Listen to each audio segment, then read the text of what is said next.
How are you?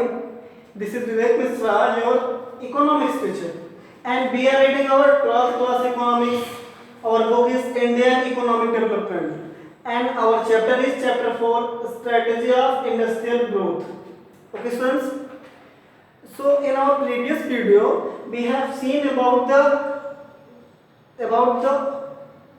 industrial revolution. Okay. कहने का मतलब 1956 में जो इंडस्ट्री के सेक्टर में, इंडस्ट्रियल ग्रोथ के सेक्टर में सुधार हुए थे, जहाँ पे गवर्नमेंट को हेड बना दिया गया था, हेड ऑफ डिपार्टमेंट। ओके, तो उसके बारे में हमने पिछले वीडियो में देख लिया। यहाँ पे हम देखेंगे characteristic of small scale industry. सबसे पहले हम जान लेते हैं कि स्मॉल स्केल इंडस्ट्री होती क्या है। तो आज का हमारा टॉपिक है small characteristics of small scale industry. तो स्मॉल स्केल इंडस्ट्री आज के टाइम पे कि ऐसी इंडस्ट्रीज जिसका जो इन्वेस्टमेंट है वो अगर 5 करोड़ तक हो, इससे ज़्यादा ना हो, तो इस इंडस्ट्री को हम आज के टाइम पे स्मॉल स्केल इंडस्ट्री बोलते हैं। ओके, लेकिन हम बात कर रहे हैं, हमारा चैप्टर है इन 1950 टू 1990। ओके, तो 1950 से 1990 के बीच में उस टाइम पे जो स्मॉल स्केल इंडस्ट्रीज होती थी उनका जो इन्वेस्टमेंट था वो 5 लाख के लगभग होता था। कितना? 5 लाख। तो इन टाइप की इंडस्ट्रीज को हम क्या बोलते हैं? Small scale industries.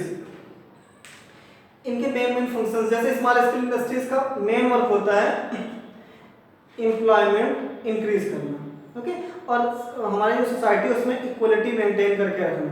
ओके, और जो लार्ज स्केल इंडस्ट्रीज होती है उनका मेन यूज होता है इंफ्रास्ट्रक्चर डेवलप करना, मतलब कंट्री के अलॉन्ग साइड में ठीक ठाक इंफ्रास्ट्रक्चर डेवलप करना।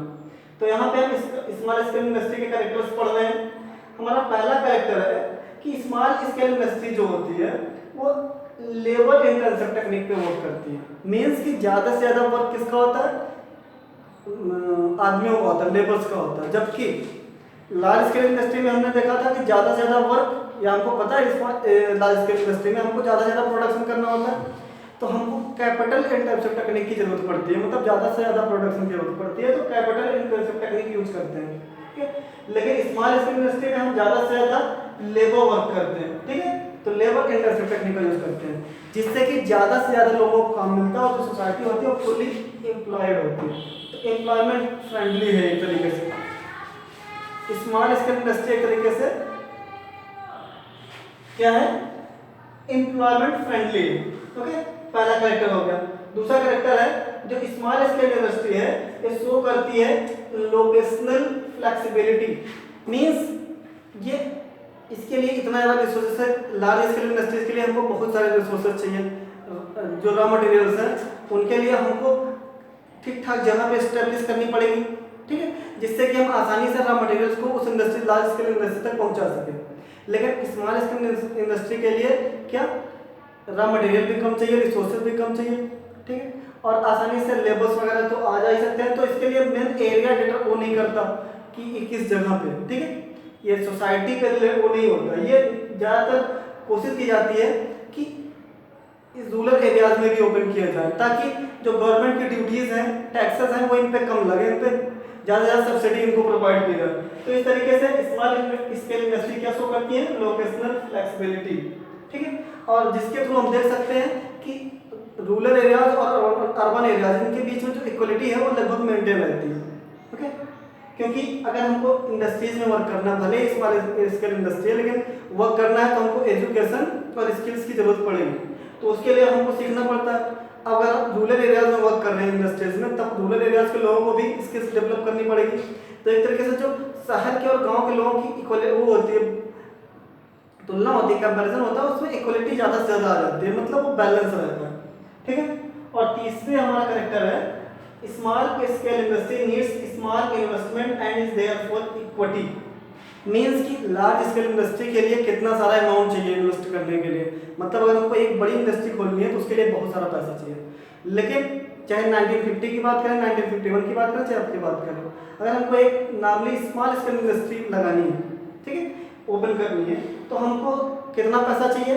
इस टाइम पे 5 करोड़, और उस टाइम पे 1950 में 5 लाख। ठीक है, तो एक तरीके से इतना अमाउंट है जो कि इंसान लोन या किस तरीके से परचेज करके स्मॉल स्केल इंडस्ट्री में इन्वेस्ट कर सकता है।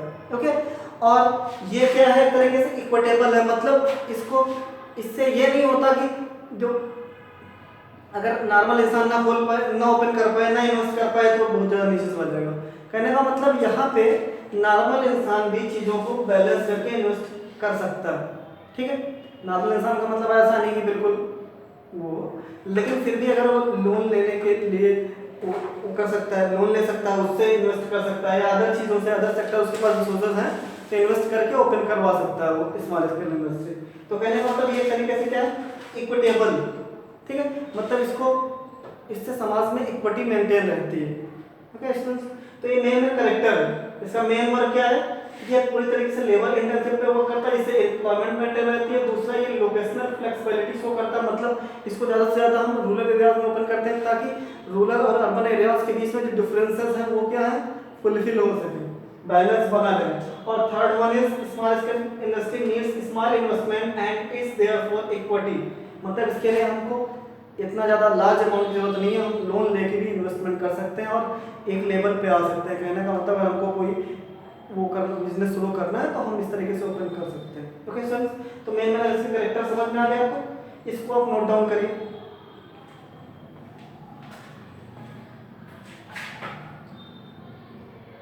तो स्टूडेंट्स, न्यू टॉपिक है हमारा silent feature of the strategy of industrial growth during the period of 1950 to 1990, मतलब इसकी जो इंडस्ट्रियल ग्रोथ पे साइलेंट फीचर्स हैं वो कौन कौन से, मेन फीचर्स जिनके थ्रू हम देख सकते हैं कि क्या क्या चीजें हुई हैं। ओके, फर्स्ट वन हमने पढ़ लिया कि पूरी तरीके से इंडस्ट्रियल सेक्टर में वर्क किसका है, इंडस्ट्रीज ओपन करने का, या अदर इंडस्ट्रीज में कौन सा वर्क होगा, कितना होगा, ये सब करने का मेन वर्क किसका है, हमारी गवर्नमेंट का। तो public enterprises were to play a central role in the process of industrialisation, सबसे मेन रोल, या यूं कहें head of department, sponsor of industrialisation किसे माना जाएगा, पब्लिक सेक्टर को, मींस गवर्नमेंट को। ओके, तो ये हमने पढ़ लिया। दूसरा फीचर हमारा जो प्राइवेट इंटरप्राइजेस है उसको सेकेंडरी रोल मिला है। कहने का मतलब private enterprises private enterprises were to play only a secondary role. It means कि मेन भूमिका कौन अदा करता है, हमारी गवर्नमेंट। ठीक है, अगर वो चाहे कि इस प्रोडक्शन का काम इस प्राइवेट सेक्टर को दिया जाए तो वो दे सकती है, गवर्नमेंट अगर चाहे तब। ठीक है, बाकी अगर प्राइवेट सेक्टर खुद से चाहे कि हम ये चीज, इन चीज़ों को प्रोडक्शन करें, उतना करें, असंभव नहीं है। इसके लिए उनको परमिशन लेनी पड़ेगी, लाइसेंस बनवाना पड़ेगा गवर्नमेंट के द्वारा। ठीक है, तो ये एक तरीके से सेकेंडरी रोल प्ले करता है। मेन कौन है, रोल प्ले करता है पब्लिक सेक्टर में। Third one is process of industrialisation focus on the import substitution, import goods. सबसे पहले जब इंडस्ट्रियलाइजेशन शुरू हुआ तो जो बड़े बड़े इकोनॉमिस्ट थे उनके दिमाग में आया कि हम कौन सी चीज़ों का बाहर से, अदर कंट्रीज से इंपोर्ट करवा रहे हैं, अपनी कंट्रीज में ला रहे हैं। सबसे पहले उन कंट्रीज का सब्स्टिट्यूट गुड्स तैयार करें जिससे कि हमको उन गुड्स की जरूरत ना पड़े, और अब उस गुड्स को हमारे यहाँ लोग कैसे ज़्यादा प्रेफर करेंगे, क्यों ज़्यादा खरीदेंगे। तो उन्होंने क्या शुरू कर दिया, हैवी ड्यूटीज ऑन इंपोर्ट्स, जो इंपोर्टिंग गुड्स थे उन पर ज़्यादा से ज़्यादा टैक्सेस लगा दिए। लाइक हम आपको बताते हैं किस तरीके से, अगर आज के डेट में वो की जाए, कंपैरिजन किया जाए तो पेप्सोडेंट मंजन आता है ना, उसको इंपोर्ट की जगह पे हमारे यहाँ खुद का जो डोमेस्टिक एक बनाया गया है दंतकांति। ओके, तो कहने का मतलब दोनों दूसरे के सब्स्टिट्यूट गुड्स हैं कि नहीं। अगर हम ज़्यादा से ज़्यादा रेट हाई करते हैं पेप्सोडेंट के या कोलगेट के, तो लोगों को मजबूरन क्या यूज करना पड़ेगा, दंतकांति। कहने का मतलब उसके रेट कम हो जाएंगे डोमेस्टिक गुड्स के, और उनको हमको परचेज करना पड़ेगा क्योंकि जिन चीज़ों के रेट महंगे हो जाते हैं, दाम बढ़ जाते हैं, उनकी डिमांड मार्केट में आसानी से कम हो जाती है। लाभ डिमांड आपने पढ़ लिया।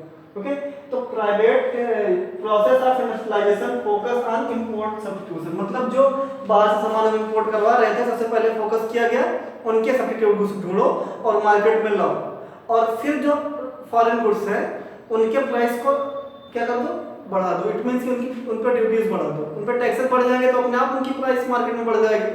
तो मजबूरी में, या यूं कहें किसी न किसी तरीके से डोमेस्टिक गुड्स को परचेज करना ही पड़ेगा लोगों को। ओके, अगला है लार्ज स्केल इंडस्ट्री। इसका मेन वर्क क्या है, to build an infrastructural base. Country के अंदर जितने टाइप के इंफ्रास्ट्रक्चरल वो हैं, जैसे रोड्स हो गई बड़ी बड़ी, ठीक है, ट्रांसपोर्टिंग सिस्टम हो गया हमारे अंदर जो हमारे कंट्री के अंदर जो पावर जनरेशन मतलब इलेक्ट्रिसिटी किस तरीके से आएगी, ओके, और रोड्स हो गए, तमाम तरीके की बड़ी बड़ी जो वो हैं लाइक टेलीकॉम कंपनीज हैं, या यूँ कहें टैंक वगैरह, ठीक है, और जितने टाइप के आर्मी बेस्ड गुड्स हैं, तो वार टाइम गुड्स, इन सब चीज़ों का काम लार्ज स्केल इंडस्ट्री को मिला, जहाँ पे पूरी तरीके से गवर्नमेंट उसका वहाँ पे क्या होता है वर्क होता है। अदर स्मॉल स्केल इंडस्ट्री, इसका वर्क क्या था, how to achieve objective of employment and equity, मतलब कंट्री में हम इक्विटी किस तरीके से मेंटेन रखें, ओके, और किस तरीके से ज़्यादा लोगों को एम्प्लॉयमेंट मिले, क्योंकि हमको पता है स्मॉल स्केल इंडस्ट्री में ज़्यादा से ज़्यादा ये रूरल एरियाज में वर्क करती हैं और वहाँ पे लोग के पास जॉब अपॉर्चुनिटीज़ काफ़ी कम होती हैं, ठीक है, क्योंकि उनके अंदर स्किल्स की कमी होती है। तो इनका मेन मोटिव ये भी होता है कि वहाँ के लोगों में ज़्यादा से ज़्यादा जॉब अपॉर्चुनिटीज़ क्रिएट करना, उनके अंदर स्किल्स किस तरीके से डेवलप की जाए, ओके। तो स्टूडेंट्स ये रहा हमारा आज का वीडियो, उम्मीद करता हूँ आपको समझ में आ गया होगा। और आज की वीडियो से रिलेटेड अगर कोई भी क्वेरी है, कोई भी कंफ्यूजन है, तो आप उसे हमारे यूट्यूब चैनल के कमेंट बॉक्स में कमेंट करके पूछ सकते हो, ओके। तो मिलते हैं अपने अगले वीडियो में एक नए टॉपिक के साथ, तब तक के लिए बाय बाय।